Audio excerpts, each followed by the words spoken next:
Жана донерға заказ бергенмін.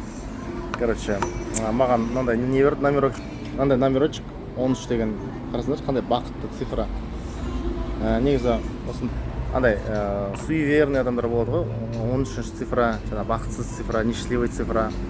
Если мысалы тағы да черный кошка, если перебежала, жана қара мысқалдың кесіп өтсе, сол күн неудачный болады деген. Сол жайлы түсіргім келіп тұр. Осы моментті пайдаланып, осындай номер түсіп маған жана сол жайлы әңгіме қозғағым келіп тұр, достар. Көп сөйлемей қысқаша айтып кетейін. Мен анау «Думай богатей» деген кітапты оқыдым деп айтып едім ғой, Хилл Наполеон. Сол кітапта айтылған жаңағы суеверие, то есть осы қаншама список бар осындай. Сол спискқа суеверие деген кіреді. Жаңағы причина бедности суеверия дейді. То есть один из причин бедности суеверия дейді. Сондықтан, достар, бұл бар ғой, негізі адамдар айтады ғой, мысалы, маған біреу в ответ айтуы мүмкін: ей, маған алдынан қара мысық кесіп өтті, или маған осы 13 цифра түсті, сол күні маған бір неудача болды, деп. На самом деле, оның бәрі самовнушение. Негізі даже «Думай богатей» деген кітаптың өзінде целый глава бар, самовнушение деген.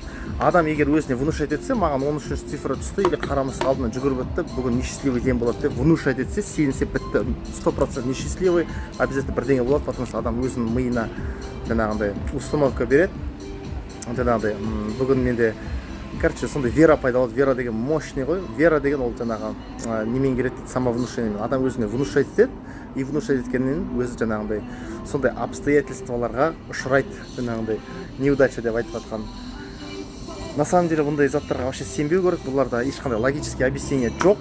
13 цифра қара мысық деген это просто обстоятельства сондай. Просто обычный өмірде заттар болады ғой. Мысалы бірдеңе болды, анау құлап қалды, анау жүріп кетті, анау қашып кетті деген сияқты сондай. Сондықтан, достар, вообще суеверный болмаңдар. Суеверие это путь к бедности. Бұны Хилл Наполеон айтып кеткен кезінде. «Думай богатей» деген кітапты оқысаңдар түсінесіңдер.